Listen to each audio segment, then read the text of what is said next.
নমস্কার বন্ধুরা, সুচিত্রার বাঙালি রুচিতে আপনাদের সবাইকে আমন্ত্রণ। আজকে আমি রান্না করবো পুঁই শাক দিয়ে চিংড়ি মাছ দিয়ে। তার জন্য আমি নিয়েছি পুঁই শাকটাকে আমি ভালো করে কেটে ধুয়ে নিয়েছি। আর তার জন্য কিছু সবজি, কুমড়ো, আলু, বেগুন, ঝিঙে, আর নিয়েছি চিংড়ি মাছ। এবার চিংড়ি মাছটাকে আমি নুন হলুদ মাখিয়ে একটু ভেজে নেব।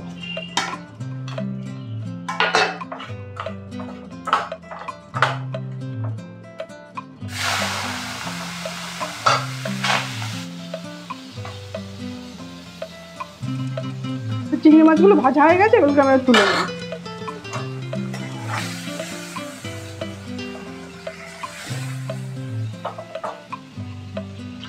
এই চিংড়ি মাছগুলো তুলে নিলাম। ওই কড়াতেই আমি দিলাম আন্দাজ মতো পেঁয়াজ। এবার পেঁয়াজগুলোকে হালকা একটু ভেজে নেব, অল্প করেই।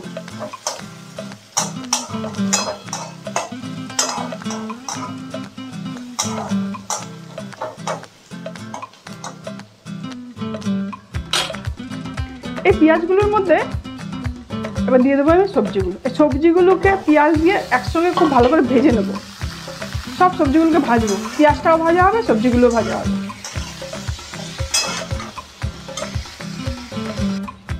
সবজিগুলো দেখুন সব ভাজা হয়ে গেছে। এবার আমি এক এক করে সব মশলাগুলো দিয়ে দেবো।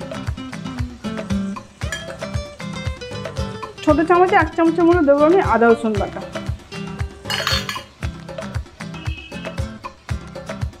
দেবো হলুদ, দেবো অল্প করে ধনে গুঁড়ো, একটু জিরে গুঁড়ো, অল্প করে সবই মশলা দেবো, দিয়ে একটু নুন। এগুলোকে ভাজবো একটু। তরকারিটা হবে ঠিক অনুষ্ঠান বাড়িতে যেমন হয় না, ঠিক এরকম স্বাদ হবে। আর দেবো একটুখানি গুঁড়ো লঙ্কা, অল্প করে গুঁড়ো লঙ্কা দিলে একটু লালচে লালচে রঙ হবে। অনুষ্ঠান বাড়িতে দেখবেন পুঁই শাক একটু লালচে লালচে রঙ হয়। আর দেবো যে যেমন ঝাল খাবেন সেই উপর ডিপেন্ড করে দেবেন কাঁচা লঙ্কা। এবার আস্তে আস্তে পুঁই শাকটা দিয়ে দেবো। এবার গ্যাসের ফ্লেমটা আমি স্লো করে রাখবো।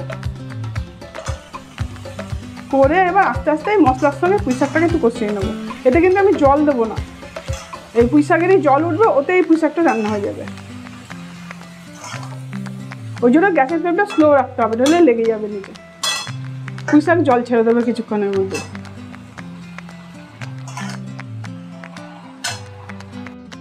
পুঁই শাকটা দেখুন। এবার এতে দেবো আমি আন্দাজ মতো একটু চিনি, অল্প করে, হালকা একটু মিষ্টি মিষ্টি লাগবে, ঝাল ঝাল মিষ্টি মিষ্টি। অনুষ্ঠান বাড়িতে দেখবেন পুঁই শাকের তরকারি একটু মিষ্টি মিষ্টি থাকে। এতে কিন্তু জল দেবো না। এবার গ্যাসের ফ্লেমটা একদম স্লো করে দেবো। গ্যাসের ফ্লেমটা স্লো করে এবার চাপা দিয়ে রেখে দেবো। একটু পরে পরে এটাকে নেড়ে দেবো। গ্যাসের ফ্লেমটা স্লো করলে কি পুঁই শাকগুলো জল ছেড়ে দেবে। নুনটা দেওয়া হয়নি, আন্দাজ মতো নুন।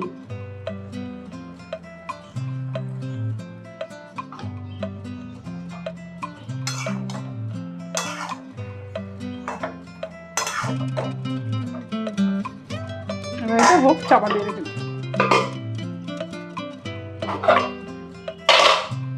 দেখুন কত জল উঠেছে, এতেই রান্না হবে পুঁই শাকটা। শাকটাও অনেক কমে গেছে। ডাঁটাগুলো যদিও নরম, খুব সেদ্ধ হয়েই এসছে মোটামুটি।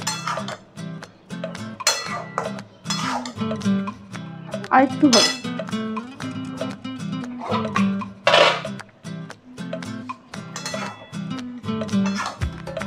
তরকারিটা দেখুন কেমন মোটামুটি হয়েই এসছে।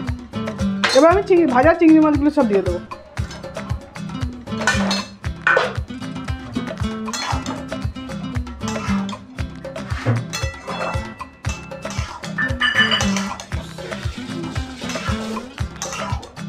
তরকারির কালারটা দেখুন কত সুন্দর হয়েছে। ডাঁটাগুলো সেদ্ধ হয়ে গেছে।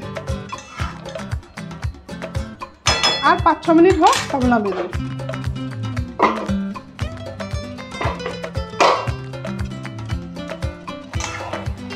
শাকটা হয়ে গেছে, কালারটাও খুব সুন্দর হয়েছে,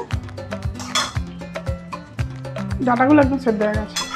এবার তরকারিটা একটু আমি শুকনো শুকনো করে নেবো, কেন পুঁই শাকের তরকারিটা শুকনো শুকনোই খেতে ভালো লাগে।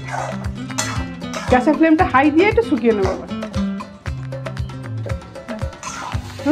তরকারিটা শুকিয়ে গেছে, এই তরকারিটা পুরো রেডি। এই তরকারিটাকে আমি নামিয়ে দেবো।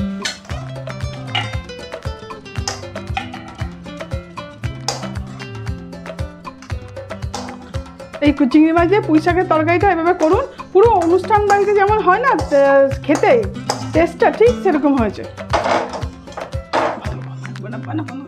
চিংড়ি মাছ দিয়ে পুঁই শাকের তরকারি দেখুন কালারটাও কত সুন্দর হয়েছে।